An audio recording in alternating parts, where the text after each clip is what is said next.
Please let us stay. Understand your reservations about a woman The widow alone, said it but before the I'm old sure woman I'm could capable even of ask her working. name.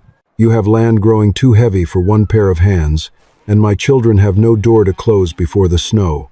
At the bottom of the porch steps stood 34-year-old Tamsin Vale. She was thin from the road, yet she stood perfectly upright. Beside her, 11-year-old Eli watched the porch with the eyes of a boy who already expected rejection, while 7-year-old Nora buried her cold hands in her mother's skirt. The first north wind of September 1887 swept across the Wyoming grass. It moved softly, but it carried a brutal warning. Winter was coming early. On the porch stood Temperance Quillen, 72 and entirely alone. She had spent a lifetime keeping this land alive, but the frontier was ruthless. It now demanded more than her aging hands could give. For several long seconds, no one spoke. The wind pushed dust against the door. Temperance looked at the children first. Then she looked at the barn, the leaning fence, the silent windows behind her. The widow had not brought a plea. She had brought the truth. Quillen Draw Ranch rested near the broken ridges above the Powder River, where open grass met rough country, and winter always arrived before anyone felt ready. From a distance, the place still looked proud. The barn still stood. The cottonwoods still lined the creek. Smoke still climbed from the chimney most mornings. A traveler passing by would have seen a working ranch. Someone who knew the land would have seen something very different. 4 years had passed since Mordecai Quillen, the builder who had shaped every fence line and every outbuilding with his own hands, was laid to rest on a quiet hillside beyond the pasture. Nothing had collapsed overnight. The changes came a little at a time. One blade was missing from the windmill. The 38-foot well demanded more strength with every bucket. Cold air slipped through the north wall of the cattle barn. The root cellar carried too much moisture. The haystack faced the wrong wind. Fence posts leaned a little farther every spring. Temperance still followed the same routines she and Mordecai had built together. The ranch remembered those habits. Her body no longer could. That evening, she settled into Mordecai's old rocking chair on the porch. The land stretched before her exactly as she had loved it for decades. For the first time, it no longer felt like land waiting for orders. It felt like land quietly waiting for someone strong enough to answer them. Back on the porch, Temperance waited without speaking. Tamsin understood the probing nature of that silence. People on the frontier earned trust by telling the truth, even when it hurt. Gathering her resolve, she began to explain. Her husband, Caldervale, had died 3 months earlier after riding into a dry wash to free 2 trapped heifers. A flash flood came without warning. The cattle escaped. Calder did not. Only after his burial did the unpaid cattle debt come due. The creditor claimed the small cabin, the remaining herd, and nearly everything the family had built together. What remained fit inside a single wooden chest: 2 wool blankets, a coil of rawhide, a cloth notebook filled with Calder's careful notes, a small sack holding turnip and bean seeds. Nothing else. For 4 days, Tamsin walked nearly 46 miles, keeping to wagon tracks instead of passing through towns. She refused to let strangers remember her children as beggars. Eli carried his father's notebook against his chest every mile. Nora hugged the seed bag as though it were a favorite doll. On the 3rd night, Eli quietly asked, "Do we still have a home?" Tamsin looked toward the dark horizon before answering. Not yet. As Tamsin's heartbreaking story came to a close, Temperance let the silence linger between them. She had watched too many smooth talkers with tragic tales drift across the frontier. Pity and empty words had never kept a ranch alive. "What can you do?" she finally asked. Tamsin answered without rushing. She wasted nothing in the kitchen. A sack of flour or a handful of beans could last longer in her hands than most people thought possible. She could mend a broken harness with rawhide and new livestock as well as any ranch hand. Poultry never troubled her either. When winter crept through cracked walls, she mixed clay and straw to seal the drafts. If the root cellar turned damp, she knew how to dry it before the potatoes spoiled. And every evening she counted grain, divided hay, and kept a ledger that matched the barn instead of someone's memory. Temperance listened without changing her expression. Then she looked at Eli. "Can you milk?" The boy nodded once. "My father taught me. My hands are small. They'll get stronger." The old woman turned toward Nora. The little girl stood quietly beside her mother while the north wind nudged the kitchen door against its worn frame. Temperance looked back at Tamsin. "I do not keep charity under my roof," she said. "I keep work. If you can work, you can eat here." Tamsin never thanked her with tears. She simply nodded. The weight on her shoulders did not disappear. It shifted just enough to let her stand a little straighter. For the first time in many days, the ground beneath her family no longer felt like it was falling away.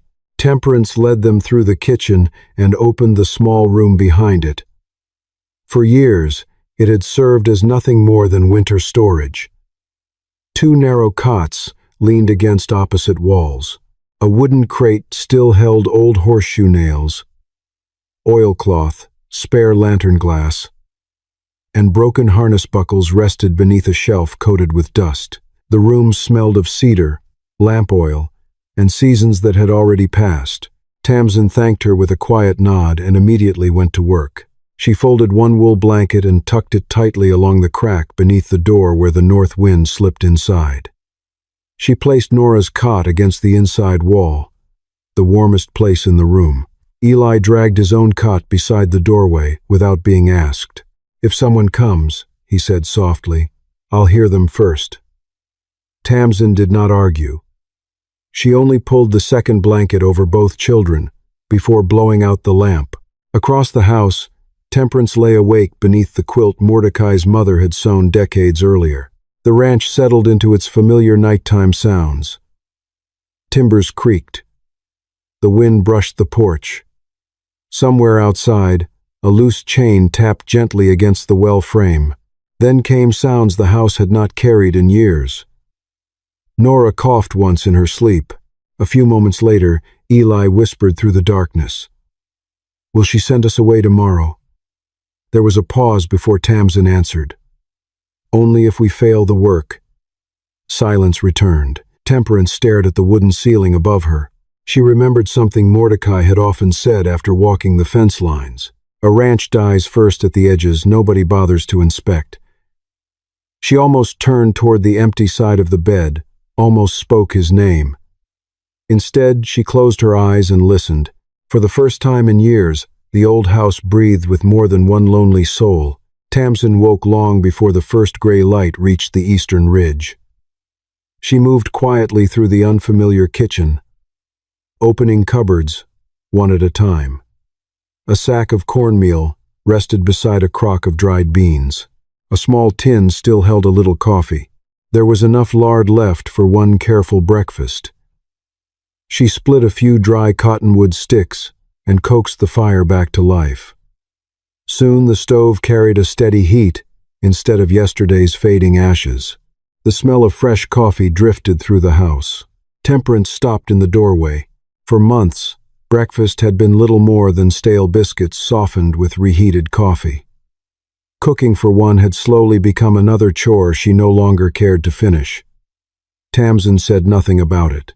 She filled a bowl and placed it in front of the old woman before serving herself. Instead of sitting at the table, she remained near the stove where she could watch both the fire and her children. Outside, Eli crossed the frosted yard to check the cattle's water trough before anyone asked him to. Inside, Nora crouched beneath the table and discovered an old wooden button coated with dust. She rubbed it clean on her sleeve, walked to Temperance, and placed it beside her bowl. "I think it belongs here," she whispered. Temperance finished every bite without a word. When Tamsin turned back toward the stove, the old woman quietly pulled the small chair closer to the fire. "Nora," she said softly, "come warm your hands." The first week passed without a single dramatic moment. That was how most ranches decided whether someone belonged. Not through speeches, through routine. Temperance never explained her schedule. Tamsin learned it by watching. The grain sacks were always checked before sunset. The barn doors had to be latched the moment the wind shifted north. Water came from the 38-foot well before the afternoon chill settled into the rope. Nothing happened by accident. Outside, Eli gathered eggs every morning, then counted them again before dusk. The numbers never stayed in his head. He scratched them carefully onto a small slate, just as his father had once taught him. Nora followed her mother everywhere, collecting dry kindling and learning which patches of grass stayed damp after cold nights. Tamsin warned her never to step there. Wet ground stole heat faster than people realized. Temperance rarely praised anyone. She watched from a distance. If something was wrong, she corrected it. If it was right, she simply moved on. Late one afternoon, Tamsin stepped into the root cellar and paused. The air carried the faint smell of moisture. She ran her fingers across one stone wall, then reached into her apron for a small piece of chalk. Without saying a word, she drew a short white line beside the damp patch. She intended to see whether the moisture moved over the next 3 days before touching a single board or shovel. The following morning, Temperance noticed the chalk line. She looked at the stone, then at Tamsin. For the first time, she understood something important. The widow did not simply notice problems. She looked for the reason they had begun. 3 mornings later, Orrin Bellwether, a part-time ranch hand who had helped the Quillens through countless branding seasons, guided his bay gelding into the yard as he always did. He expected to find another chore waiting. He did not expect to find the ranch already moving. Tamsin sat beneath the barn awning, repairing a broken harness with a strip of soaked rawhide. She pulled each knot tight without wasting a single inch. When she finished, she returned every awl, needle, and knife to the exact place where she had found them. Nearby, Eli counted the morning eggs before writing the number onto his slate. Orrin watched for a long moment before looking toward Temperance. "They're working here," she said simply. That was all the explanation either of them needed. He had seen plenty of people perform when someone was watching. This woman was working as though no one was. Before climbing back into the saddle, he studied the broad haystack near the western pasture. "The north wind's coming early this year," he said. "If that stack keeps facing the weather, the bottom edge will rot before December." He untied a spare coil of baling twine from his saddle horn and set it beside Tamsin. No compliment followed. She picked up the twine, used it before sunset to secure a loose harness rack, and went back to work. Orrin noticed. He smiled to himself before riding away. The argument began without either woman looking for one. Late that afternoon, Tamsin carried a sack of dried beans into the kitchen and noticed an old leather ledger lying open on the table. She never reached for it. But the pages faced upward, and years of keeping ranch accounts had taught her eyes to notice numbers before words. Hay, grain, feed, winter reserves. She looked away almost immediately. Still, one calculation refused to leave her mind. She waited until supper was nearly finished. Only then did she speak. "At that rate," she said quietly, "the hay ends before the thaw, if the snow stays past March." The room became perfectly still. Temperance slowly lowered her spoon. That ledger had belonged to Mordecai. His handwriting filled nearly every page. It was the last place in the house that still felt entirely under her control. "Do you make a habit," she asked, her voice turning cold, "of reading things that don't belong to you?" Tamsin did not step back. "I wasn't reading your memories." She met the old woman's eyes without raising her voice. "I saw numbers." She paused. "I know what wet hay smells like. I know what hungry cattle look like. Those numbers don't leave enough for both." The words hung in the room. Nora stopped eating. Eli lowered his eyes to his plate. Temperance closed the ledger with a sharp crack that echoed through the kitchen. Nora flinched. Tamsin rested a gentle hand on her daughter's shoulder. She comforted the little girl. She did not take back a single word. Temperance slept very little that night. Long before sunrise, she pulled on her coat, took her walking stick, and made her way alone toward the haystack beyond the barn. She counted every stack herself. She said nothing to Tamsin until nearly an hour had passed. "Bring your knife." Together they cut open one bale from the lowest edge facing the weather. The outside still looked sound. The center did not. A dull brown ring had already begun spreading through the hay. Temperance rubbed the damp strands between her fingers. She did not argue with what she was holding. Tamsin knelt beside the stack and pointed toward the shallow slope beyond the pasture. "The rain runs straight to the base," she explained. "The north wind keeps the bottom from drying. It loses a little every storm, not enough to notice at first, enough to matter by February." She drew a line in the dirt with a stick. "The new bales should face east. Lift them onto lodgepole poles. Cover the top with a sloped thatch cap. Then cut a drainage trench about 9 inches deep along the low side." Temperance listened without interruption. No apology came. The spoiled hay had already spoken. She looked at the ground for a long moment before handing the shovel to Tamsin. "Show me the trench." By midday, Orrin arrived and helped roll the fresh stack onto the pole base. Eli counted every bale as it moved. That evening, Temperance opened Mordecai's leather ledger once more. She slid the pencil across the table. "Write the new count," she told Eli. The boy hesitated only a moment before doing exactly that. It was the first page in the ledger that belonged to the future instead of the past. 2 days after the hay was moved, Tamsin asked to look at the root cellar properly. Temperance stiffened at once. Mordecai had built that cellar with his own hands, stone by stone, in the first hard year of their marriage. To question it felt too close to questioning him. Tamsin seemed to understand. "The cellar was built right," she said. "The ground has changed. That was all. No insult." Inside, the thermometer held near 46 degrees, which should have been safe enough. But the air was wrong. It clung to the walls. Flour sacks had a faint gray bloom. Potatoes near the back shelf had begun putting out pale eyes too early. Tamsin studied the vents before touching anything.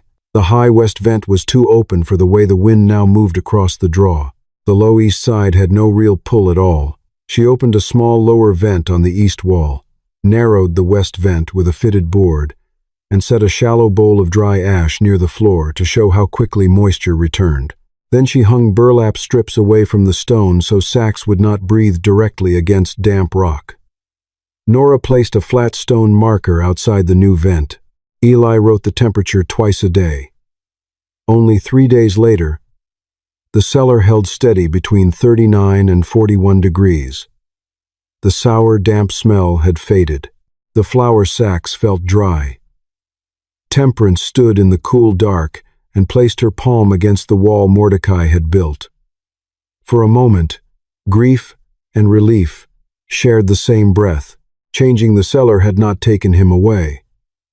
It had helped his work last longer. The first cold wind of October carried more than falling leaves. It also carried opinions.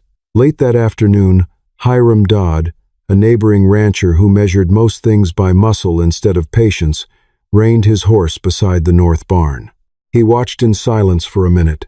Tamsin pressed fresh clay and straw chinking deep into the narrow gaps between the lower wall boards. Orrin packed the mixture firmly with a wooden paddle. A few feet away, Eli stood outside the closed barn while his mother remained inside. "Can you still see daylight?" she called. "A little," he answered. She packed another handful into the crack. "Now?" "No." Only then did she move to the next gap. Near the chicken shed, Nora tied a strip of coarse sackcloth across the doorway, leaving the upper opening clear. Hiram laughed. "That's nothing but mud for a church mouse," he called. "A ranch needs strong men, not a widow patching the wind." No one answered. Temperance heard every word from the porch. She said nothing. Inside the barn, Tamsin finished the last section before checking the high vent beneath the roof. She left it open. Cold air at the animals' backs was the enemy. Moist air trapped overhead was another. Both had to be managed. Fresh straw followed. spread deep enough to lift the cattle above the cold ground instead of simply covering it. When Hiram finally rode away, the yard grew quiet again. Eli looked toward the road. "Why didn't you tell him he was wrong?" Tamsin brushed the clay from her hands before answering. "Because winter will answer better." The north wind slipped through the cottonwoods. This time, it found fewer places to enter the barn. The first hard frost arrived without warning. Sometime before dawn, Temperance slipped quietly from her bed. She did not want to wake anyone just to draw water. By sunrise, Tamsin found her sitting beside the kitchen stove, one hand wrapped around her left wrist. A faint fever had colored her face, though she insisted it was nothing more than stiff joints. Tamsin brewed willow bark tea and laid a warm cloth across the swollen wrist. Then she walked straight to the well. The problem revealed itself within minutes. The rope no longer ran cleanly through the pulley.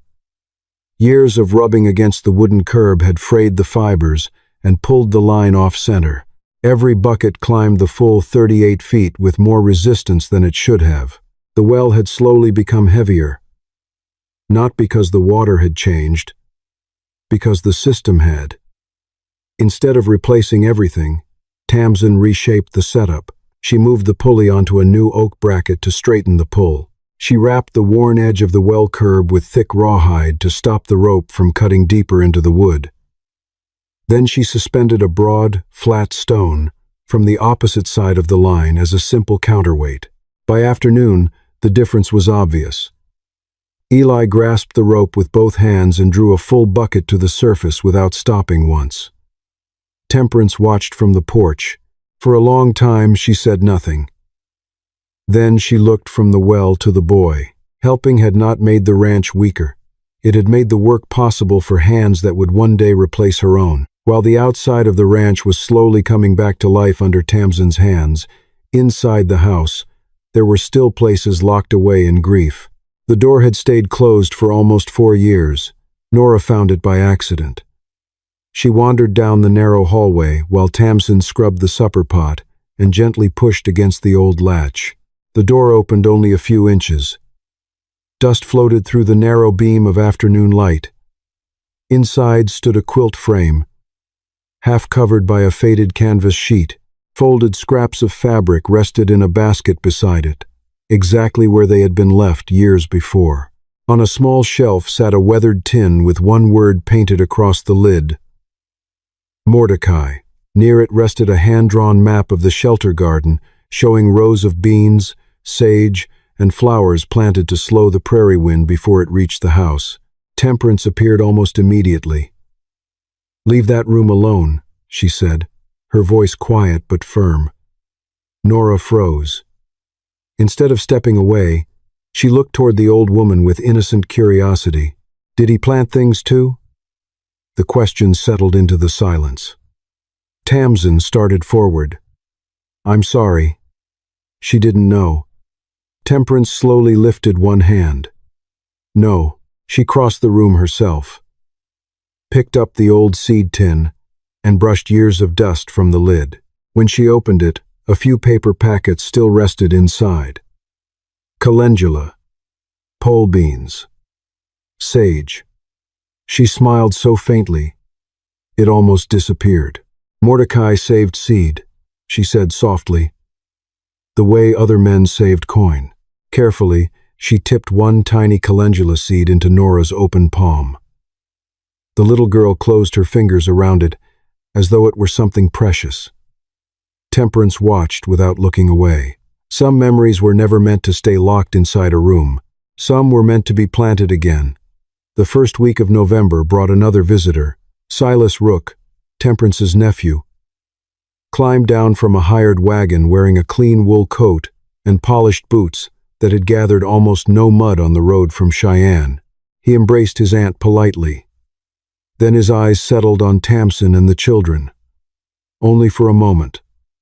Long enough to decide they were temporary. Inside the house, Silas unfolded maps from a land broker and spoke with quiet confidence.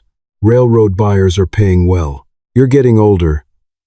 This ranch is too much for one person.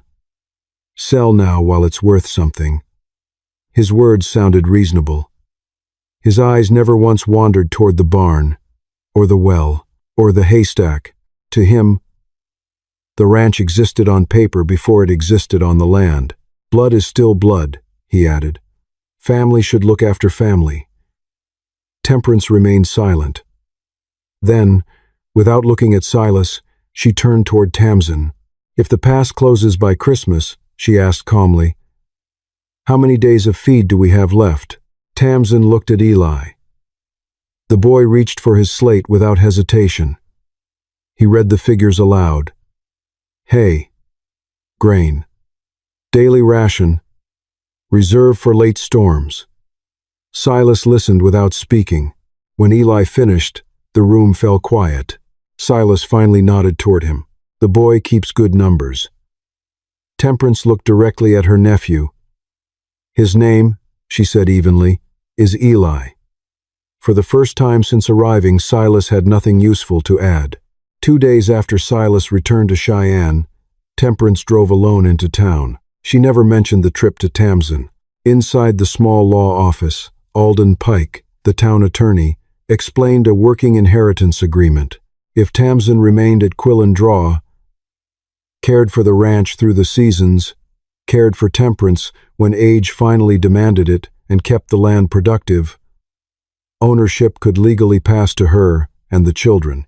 Temperance accepted the draft. She did not sign it. Back home, she slipped the folded papers beneath Mordecai's leather ledger. Then she laid the pen beside them and walked onto the porch.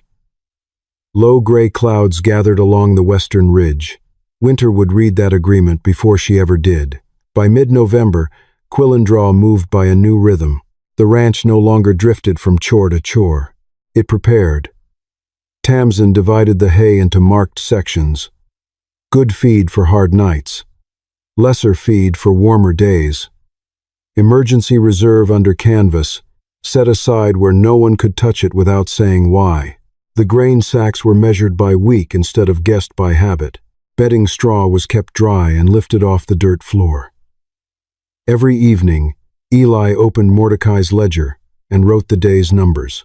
At first, his handwriting was large and overly careful, the way children write when they know the page matters. Temperance watched him from the table without reaching for the book. At last, she said, "Write smaller. Paper costs." That was all. It was enough. Outside, Nora pushed little sticks into the garden beds where spring seeds would go. She tied scraps of cloth to each marker so they would not vanish under snow.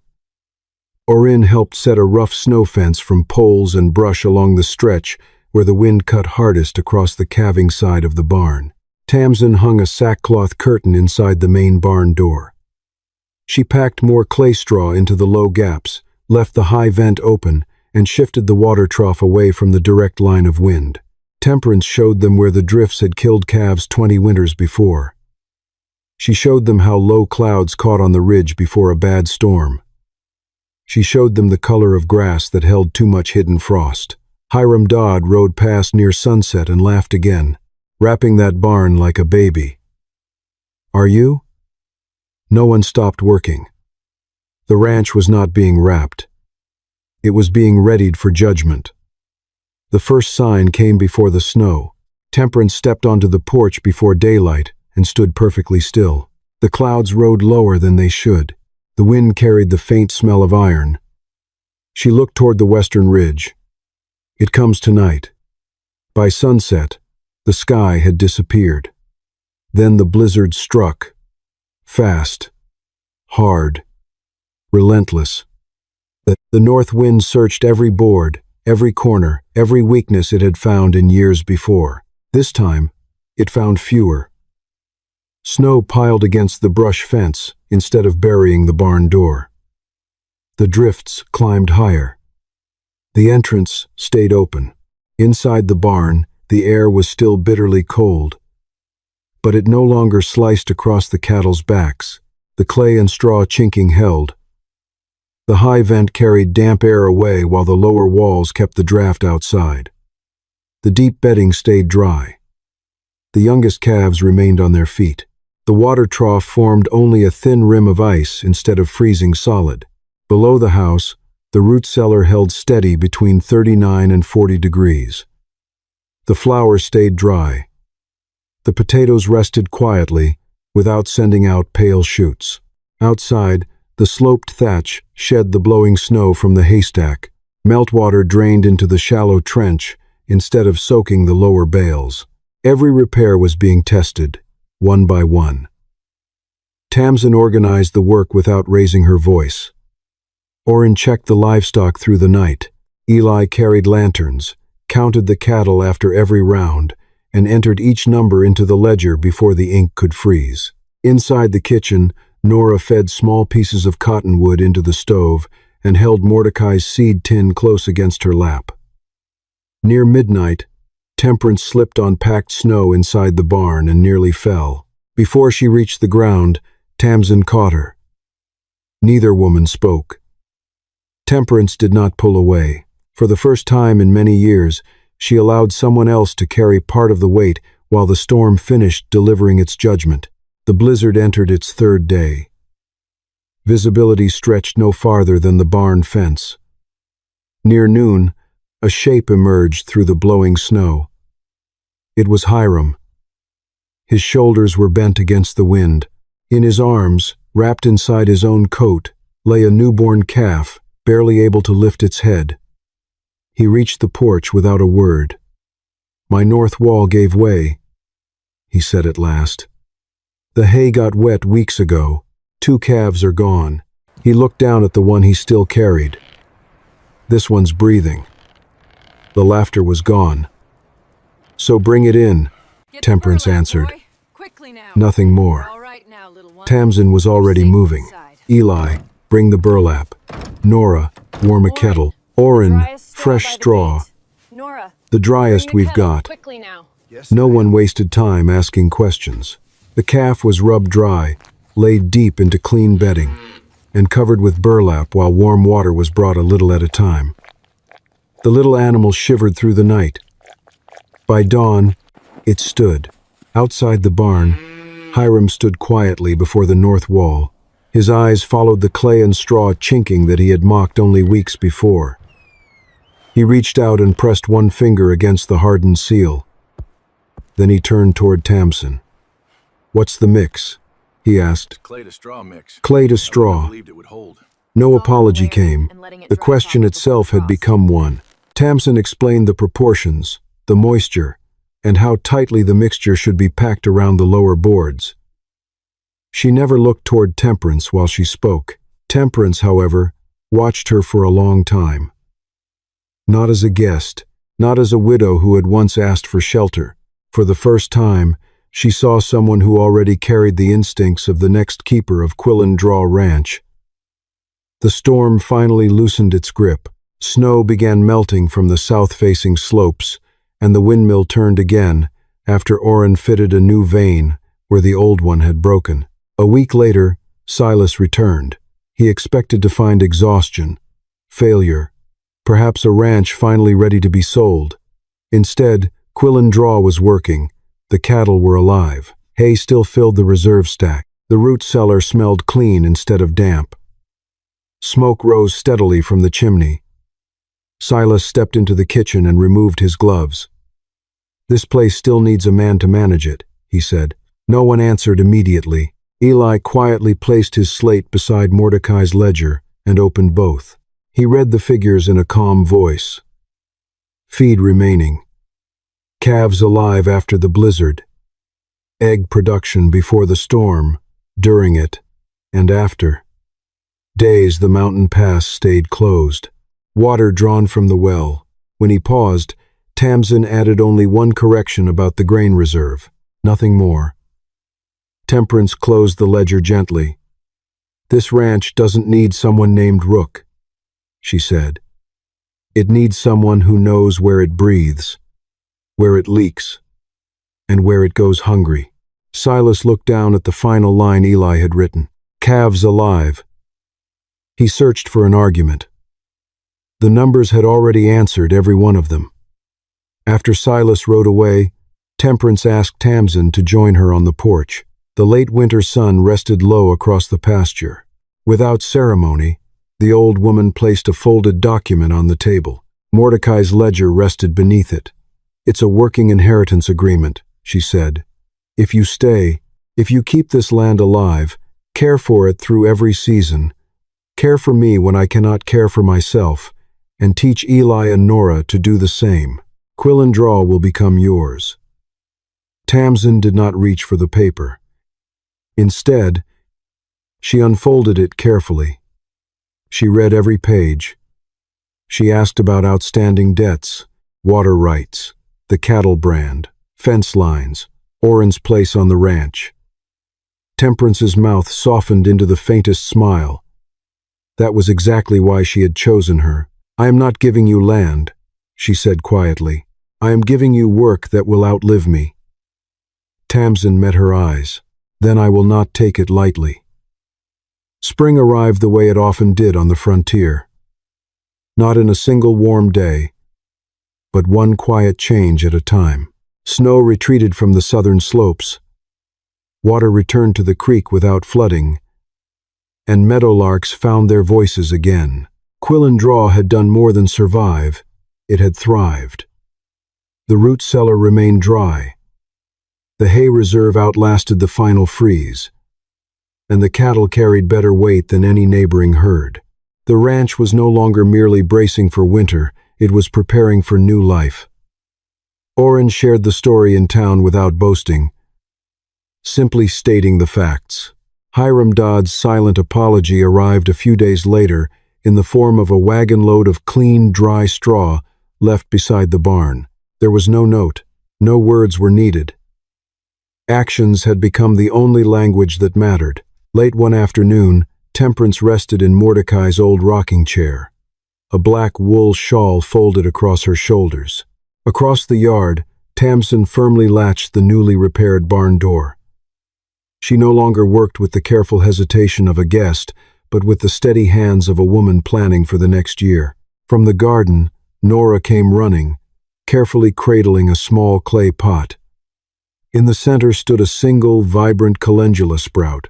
"Gran," she beamed, placing it in Temperance's lap. This one came up first. Temperance never corrected the word. Her weathered hand rested gently on the little girl's head. Beside her, Eli paused his pencil for only a heartbeat, before quietly finishing the day's entry in the old leather ledger. The numbers were perfectly balanced. The windmill turned smoothly in the evening breeze. Children's voices drifted across the pasture, and for the first time since Mordecai Quillen's passing, the old ranch no longer belonged to a woman waiting alone in the past. It belonged to a family that had earned its place one season, one repair, and one quiet act of faithfulness at a time.